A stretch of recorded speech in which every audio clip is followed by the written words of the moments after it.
全部死掉是常态吗？很高兴我还活着，很幸运我还活着。在这6月的下午，克莱恩遍体发寒。克莱恩猛地打了个寒战，忙快走2步，奔向门边，试图追赶几位警察，寻求保护。可他刚触摸到把手，动作忽然停顿了下来。那位警官都将事情说得这么可怕了，那他们为什么会不保护我这个重要证人，或者说关键线索？这也太疏忽大意了吧？试探，还是放饵？各种念头在克莱恩脑海打架，让他怀疑警察还在暗中盯着自己，观察反应。想到这里，他内心安定了不少，不再那么惊恐慌乱，慢悠悠打开门，嗓音故意发颤地对着楼梯口位置喊道：“你们会保护我的，对吧？”警官们没有回应，皮鞋和木质楼梯的触碰节奏毫无变化。我知道的，你们会的。克莱恩用假装坚信的语气再次喊道，努力让自己表现得像个遇到危险的正常人。脚步声渐渐变弱，消失在了公寓底层。克莱恩低哼了一声，腹中嗤笑道：“这反应太假了吧，演技不合格。”他没追下去，转身回到房中，随手关上了大门。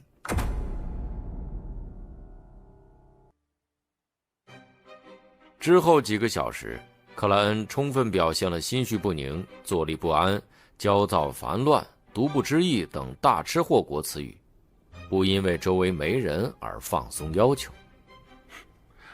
这就叫演员的自我修养。他心中这样自嘲道。当太阳西斜，天边云彩燃烧了起来，公寓住户陆续回家，克莱恩才将重心转移到别的地方。梅丽莎差不多也要放学了。他将目光投向炉子，一口气提起水壶，拨开煤炭，拿出左轮手枪。没有停顿，没有耽搁，他将手伸到了高低床下层木板的背面，那里有10来根木条交错支撑。把左轮夹在一根木条和木板之间后，克莱恩直起身体，忐忑不安地等待，害怕警察突然撞开大门，端着枪械冲入房间。如果是正常的蒸汽世界，做刚才那番举动时，他确认不会被谁看到。然而这里有超凡力量，自身验证过的超凡力量。等待了几分钟，门口毫无动静，只得2位租客相约着去铁十字街狂野之心酒吧的交谈声由远及近，再由近及远。克莱恩吐了口气，一颗心安放回了胸膛，就等着梅丽莎回来做嫩豌豆炖羔羊肉了。这个念头一现，克莱恩口中仿佛满溢出肉汁的香味，也顺带想起了梅丽莎是怎么做嫩豌豆炖羔羊肉的。他是先烧水焯一下肉块，然后加洋葱、盐、一点点胡椒和水等直接炖，到一定时候再放入豌豆和土豆，焖上40-50分钟。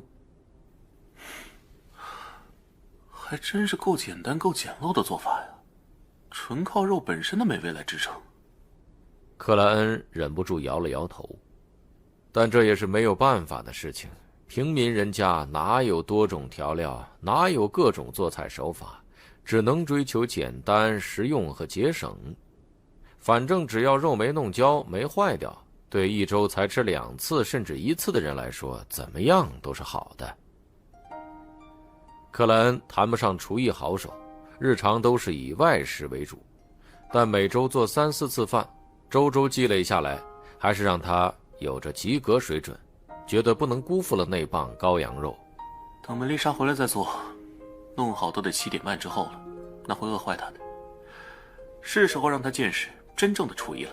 克莱恩给自己找了个借口，先让炉火重燃，去公用盥洗室接水清洗了羔羊肉，然后拿出菜板、菜刀，笃笃剁成小块。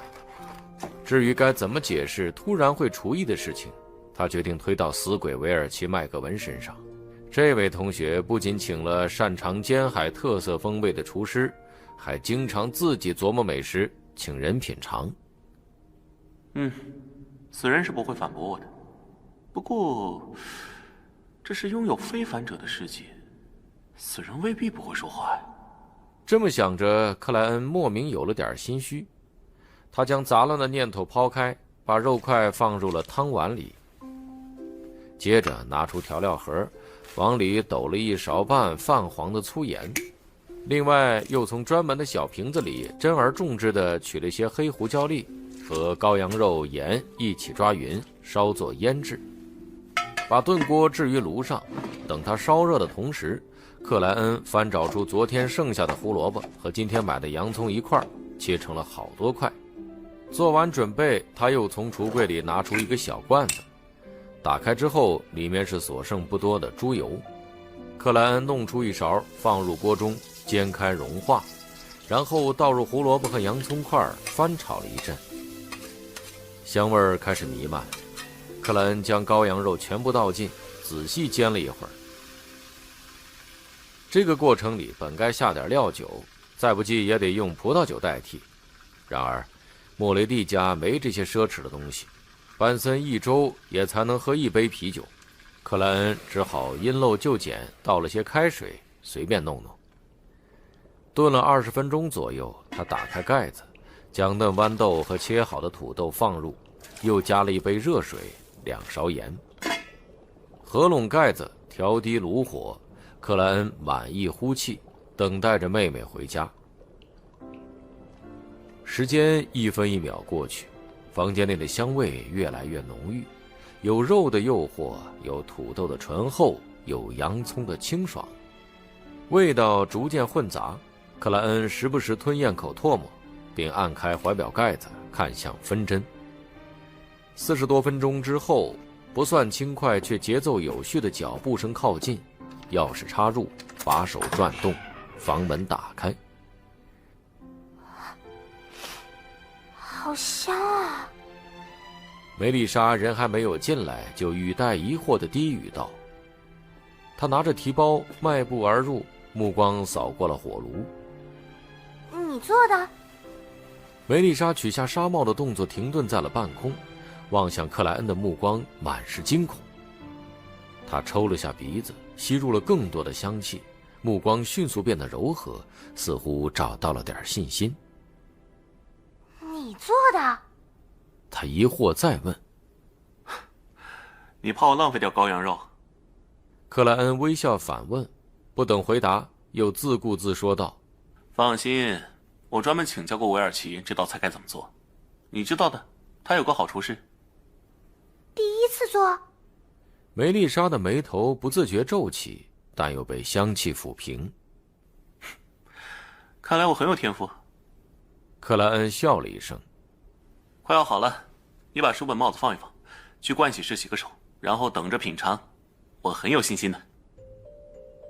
听着哥哥有条不紊的安排，看着他温和平静的笑容，梅丽莎正在了门口，呆呆没有反应。快去快去！哎，你喜欢炖得烂一点吗？克莱恩含笑催促道。好的。梅丽莎回过神来，一手提包一手拿帽，快步冲进了里间。揭开炖锅盖子，克莱恩眼前顿时有雾气冒出，2条黑麦面包早就被放到羔羊肉和嫩豌豆侧面，让它们吸收香味和热气，以变得松软。等到梅丽莎收拾好物品，洗手洗脸归来，书桌上已摆放好一盘由土豆、胡萝卜、洋葱点缀的嫩豌豆炖羔羊肉，而2条染上了些许肉汁颜色的黑面包在各自的碟里。来，尝尝。克莱恩指着靠放于盘子旁边的木质叉和勺道。梅丽莎还有点茫然，没有拒绝，拿起叉子插了块土豆，凑到嘴边轻咬了一口。土豆的粉糯，肉汁的浓香同时弥漫，让他的唾沫疯狂分泌，3两下就把这块土豆给吃完了，吞下了。尝尝肉。克莱恩用下巴指着盘子道。他刚才已经尝过了味道，觉得只有及格线水平，但对没见过世面又偶尔才能吃到肉的小姑娘来说，足够了。梅丽莎的眼眸里多了期待的神采，小心翼翼插了块羔羊肉。它被炖得泼烂，刚一入口就有快要融化的感觉，真正的肉香爆发，美妙的汁水横流，冲塞口腔。那是前所未有的美好感受，让梅丽莎根本停不下来。等到她回过神儿，已经吃掉了好几块羔羊肉。克莱恩，这是为你准备的。梅丽莎的脸庞一下涨红，说话结结巴巴。我早就偷吃过了，这是作为厨师的特权。克莱恩微笑安抚着妹妹，同时也拿起叉和勺，时而吃块肉，时而塞一嘴豌豆，时而放下餐具掰一块黑面包蘸汁水吃。梅丽莎放松了下来，被克莱恩毫无异常的举止影响，重新沉浸于了美味当中。真好吃，完全看不出来你是第一次做。梅丽莎瞧了眼连汁水都没留下的空盘子，由衷赞美道：和威尔奇的厨师比还差得很远，等我有钱了，带你和班森去外面餐厅吃更好的。克莱恩说的自己都开始有点憧憬。你面试会……梅丽莎话未说完，突然难以控制地发出满足的声音。她慌忙伸手捂住嘴巴，一脸的尴尬。都怪刚才的嫩豌豆炖羔羊肉太好吃了。克莱恩暗笑一声，决定不嘲笑妹妹。他指着盘子道：这是你的任务。哦，好的。梅丽莎迫不及待地站了起来，拿上盆子冲向门外。等她清洗归来，打开橱柜，习惯性检查了一遍调料盒等物品。你刚才用了？梅丽莎惊讶脱口，转头望向克莱恩，手中拿着黑胡椒瓶和猪油罐。克莱恩摊手笑道：一点点，这是美味的代价。梅丽莎眸光闪烁，表情变换了几下，最终抿了抿嘴道：以后还是我来做菜吧。你得抓紧时间准备面试，得考虑工作的事情。